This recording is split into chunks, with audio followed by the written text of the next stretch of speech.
How would you like to add 20 miles per hour to your first serves in just a couple weeks?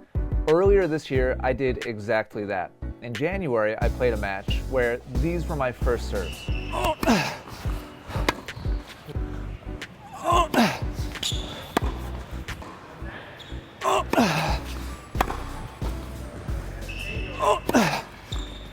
Then, in February, 4 weeks later, I played another match, and these were some of my first serves from that match. Come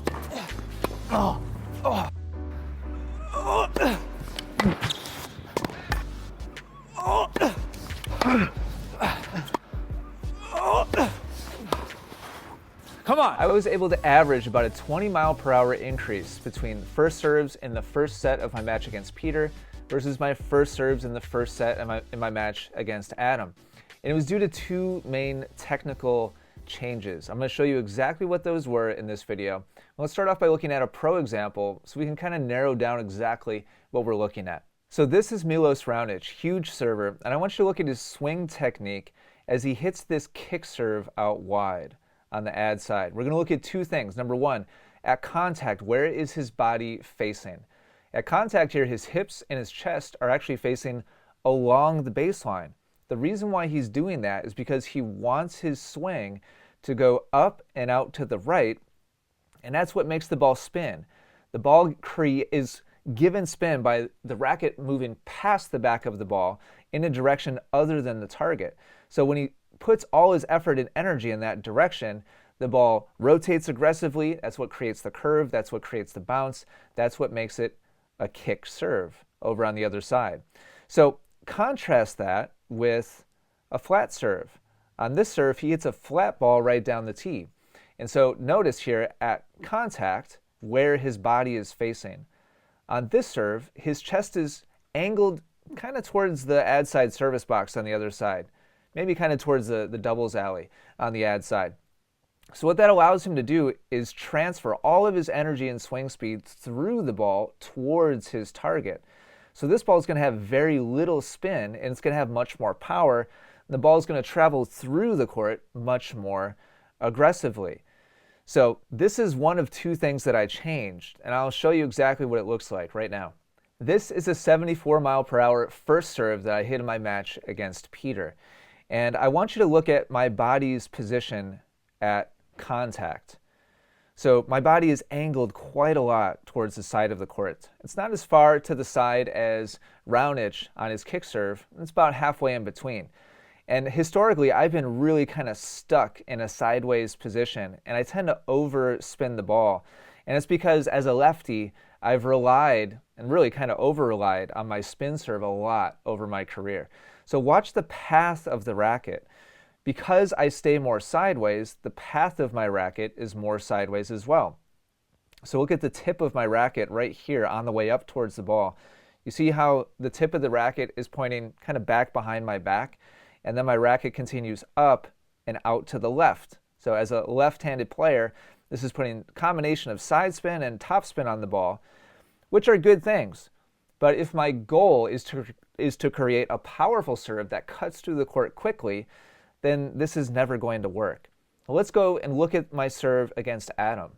Here's a 101 mile per hour serve against Adam. And let's look at those same elements here. Now, if we look just frozen at contact, you'll see my body is in a very similar position. And this is something that I have a lot of work still to do. In general, across my game, I need to utilize my body more. But on my serves especially, I tend to get kind of stuck sideways and stuck just kind of overspinning my serves. Not always a bad thing, but in this particular match, I was really trying to focus on increasing my MPH on my first serve.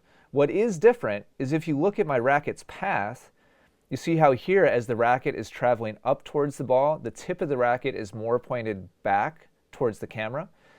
And so that means the path of my racket on this serve is going to be traveling more through the ball towards the other side of the court.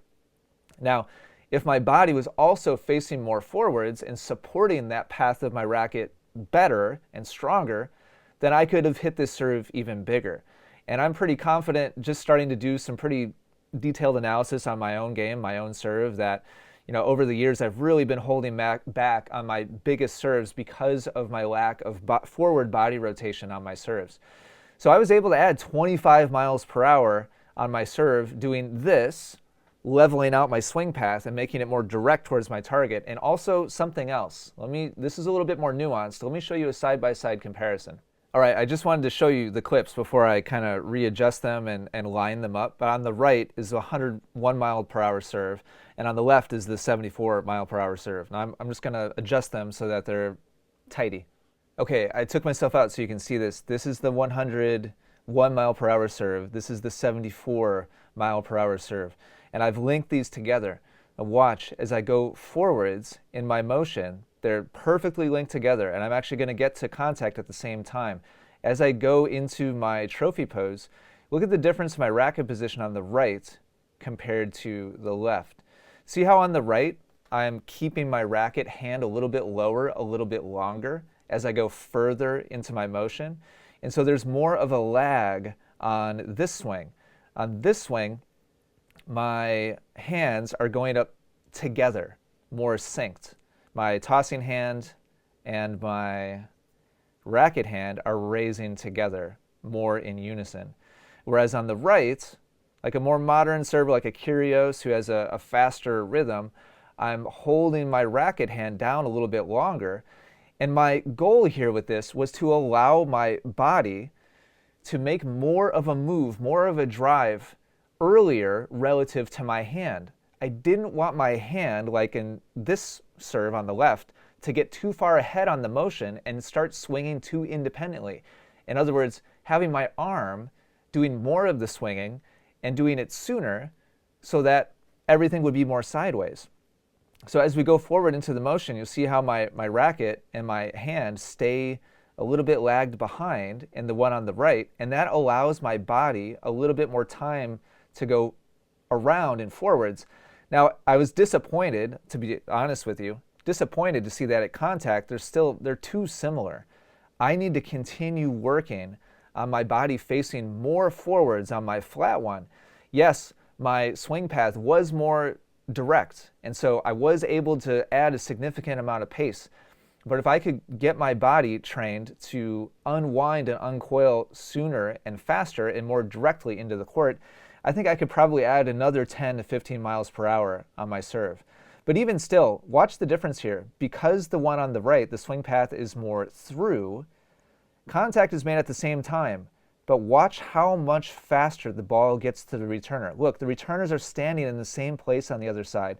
Adam's hitting his return right now on the right, and Peter on the left has really just kind of gotten to his preparation position. So watch how much more time Peter has to get ready, and he's just hitting the ball. And Adam's return is like at the service line and almost crossing the net on the other side. So you can see the extra speed here, and you can also see the curve on the left. See how much more the ball curves on the serve against Peter, whereas the serve on the right is traveling much more direct and straight. So AKA flat serve. The one on the left is more of a spin serve. The one on the right is more of a flat serve. So if you've been kind of stuck into in a spin kind of rhythm or path, this is how you start to break out of it. Start to get your body turning sooner and further before contact. I still have a lot of work to do on that. And make your swing path more direct through the ball, and you'll start hitting harder and faster serves without even really needing to swing faster. We're just changing the direction and the delivery of the racket more direct instead of up and out to the side. So this is how in just a couple weeks I was able to increase the speed of my serve by 20 or 25 miles per hour. And it didn't always mean I was going to win easy points, but it's good to have that variety. Throw in some spin serves, throw in some hard flat serves. I'm going to definitely keep working on this. I think if I can get my body turned further sooner, I could probably add another 10 or 15 miles per hour to my serve. Hopefully this was helpful. If it was, do me a favor, click the like button. Let me know if you have any comments or questions down below. Thanks for watching. I'll catch you in the next video.